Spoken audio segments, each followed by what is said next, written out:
We're in Oregon, a lot of stuff to do. Central Oregon, a lot of stuff to do. Public lands are very important. The feeling of peace and awesomeness that you get when you're outside.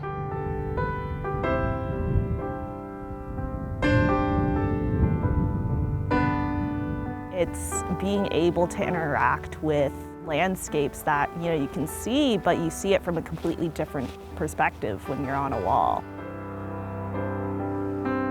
We don't look at this like a sport. We truly think of it like a lifestyle. I would say the community is very supportive. Granted, we still encounter roadblocks.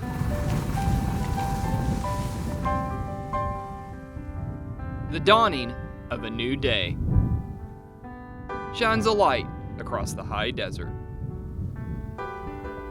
revealing its beauty. We know that being in these different environments can have a calming presence on us. Providing us the spark to move across the landscape.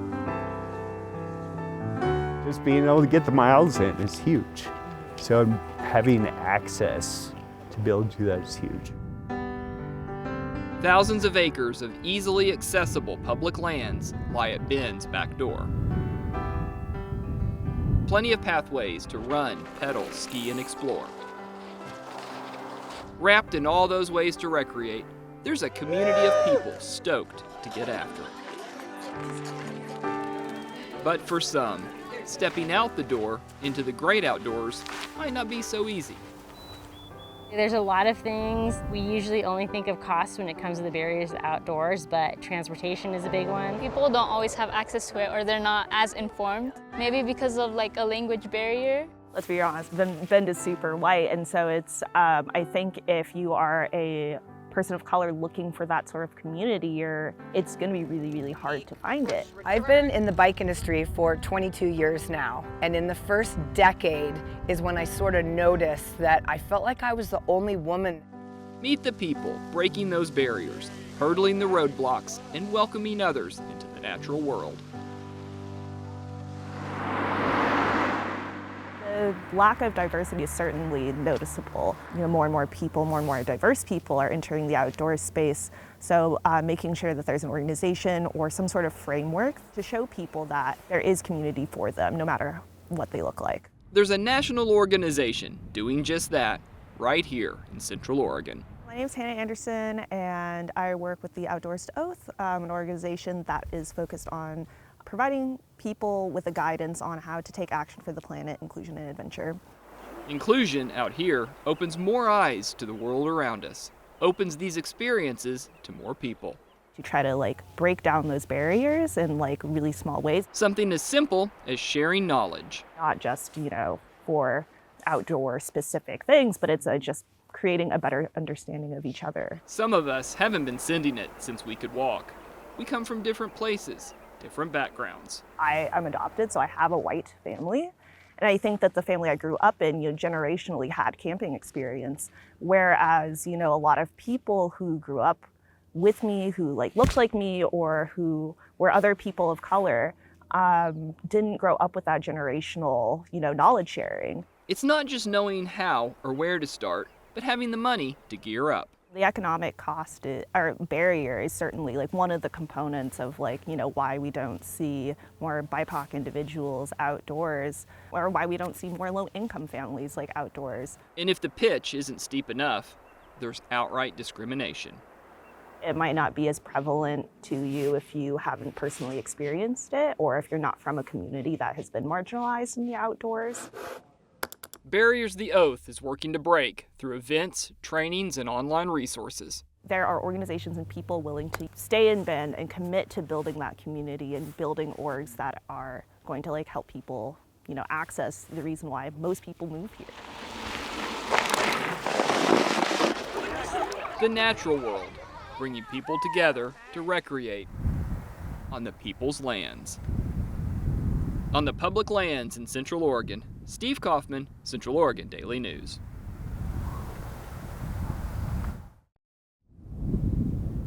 It looms large over Central Oregon's western skyline. a 9,065-foot volcano, drawing visitors who dream of becoming locals. Mount Bachelor. I moved here so I could partake in all these activities. Kip Westland came over the hill from Portland for the same reason many of us landed in Central Oregon. Like I can work a full day and go get a full mountain bike ride after work, or I can come ski half a day.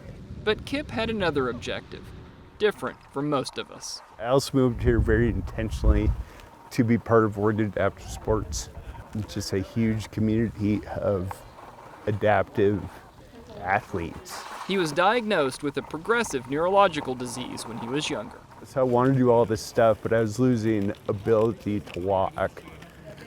So I skied until I was about 15, 16, and then I kind of fell away from all these active sports until early 30s. After spinal cord injuries ultimately put him in a wheelchair, Kip got back into the game thanks to OAS. It's just a chance to actually grow with other people in your peer group. First time I ever met anybody with a spinal cord injury that's an athlete. And at the annual Turns and Berms event, Kip, along with other adaptive athletes from around the country, spent the morning at Mount Bachelor and the afternoon on Ben's mountain bike trails. I am here to share this experience with the community. It is so much more enjoyable to me to ski with peers than just come up and ski myself. Shredding with others who have that shared life experience. OAS and the Kelly Bush Foundation host the weekend event, giving these folks a taste of the popular Central Oregon spring pastime of skiing and mountain biking in the same day. There you go. Nice. Fun. OAS runs programs for adaptive athletes and works with resort staff to help address adaptive skiers' needs around the hill. And organizations like KBF provide grants and funds to purchase adaptive equipment like these monoskis that can run anywhere from $6,000 to $10,000. For able-bodied folks, access is infinite. But after a life-changing injury or diagnosis, there's a lot of questions, a lot of no's. It's freeing. When you get out there and do it, you are no longer just a wheelchair user. I think it really evens the playing field. You're just a skier.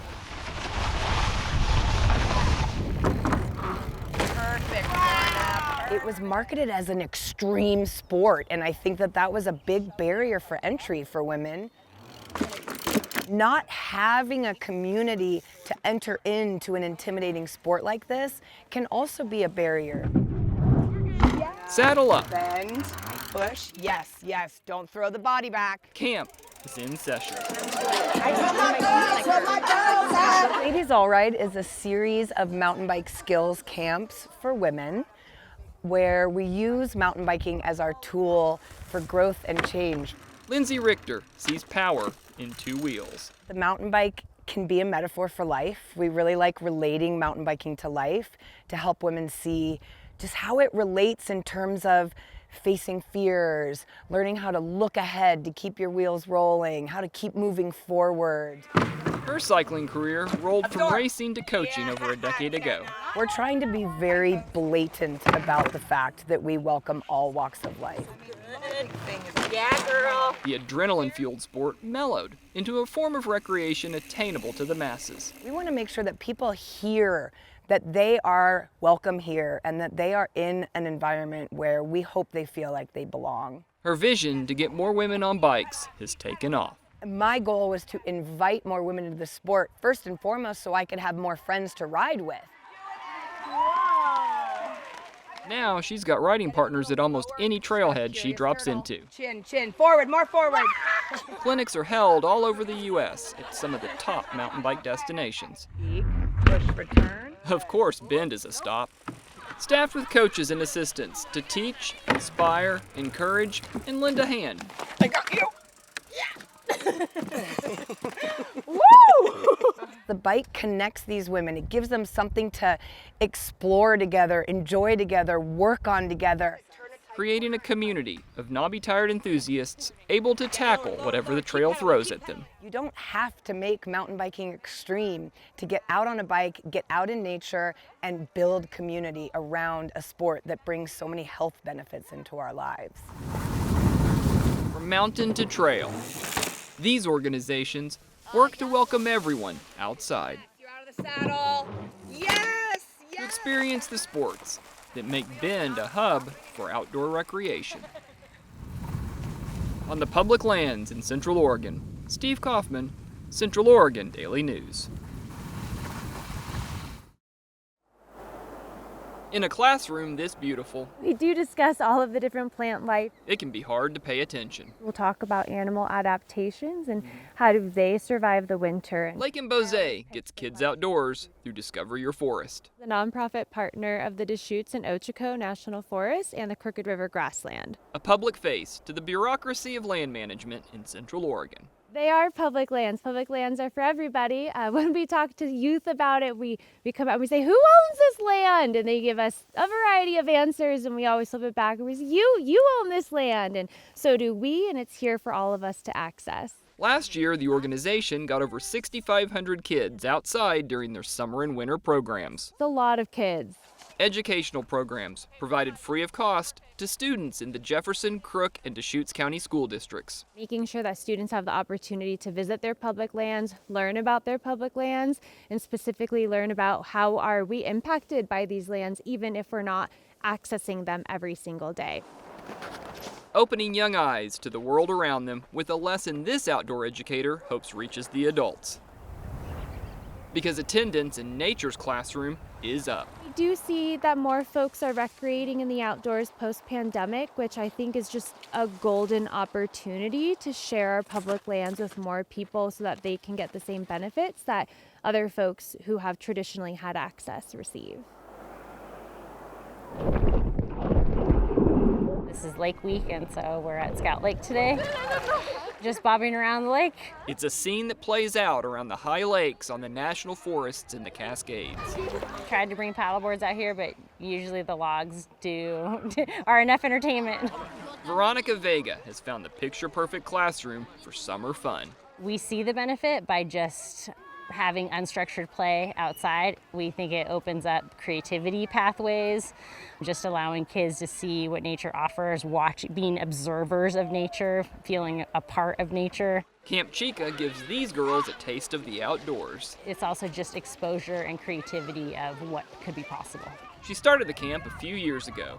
The program has since merged with Vámonos Outside. Now Camp Chica fully serves Latinx BIPOC girls and is a girl-specific program. It's part of Vámonos Outside's mission to promote an inclusive outdoor culture in Central Oregon. There's incredible amounts of stuff when you're taking 14 kids, 15 kids outside. Luckily, she has help. Feels pretty good. It feels amazing that they're learning a lot from us and that we get to take them on adventures with us. Making sure that they have everything they need, making sure that they feel safe, they're having fun. Eileen Rios-Franco and Myra Ramirez are interns through the Green Jobs program. Mine was so much harder. I know. Summer internships designed to expose youth to career paths in the outdoor industry. That representation of being able to see someone else hiking, biking, swimming, all the things that we're taking them to do.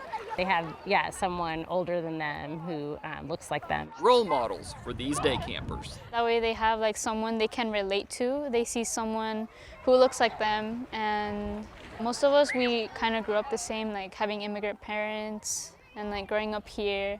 Helping our parents, growing up, being like translators and all that. They have common ground in certain senses. It's really, really fun. I enjoy being here with the girls, spending time with them outdoors. What Vámonos Outside and Camp Chica are doing is really the essence of building an outdoor community. It was very lonely in that sense for many years. I moved here to mountain bike and to do all those things, and I really never got to speak Spanish. I see my younger self in them, and I didn't have like as many opportunities as they have right now.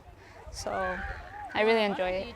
I really enjoy like being there for them. It's just super cool because that's what I would have wanted when I was a little girl. Agárralos.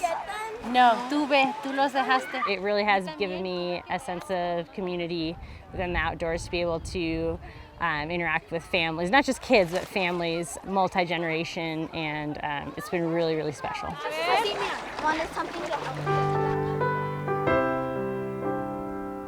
Our public lands can be a harsh place, unforgiving and desolate, while at the same time rejuvenating and empowering. As people who recreate in these beautiful areas, it's important to remember that all of this is connected, it's all intersectional. I found mountain biking and outdoor sports to be one of the best mental health healers I've ever experienced. I think just being outside and observing nature, again, opens up those creative pathways. Yeah, everybody should have this experience. In a landscape so diverse, these people are opening doors, creating community, giving everyone the chance to find adventure, to feel alive. As we know, these public lands are for everybody, so creating that welcoming environment out here can really make a difference in somebody's life.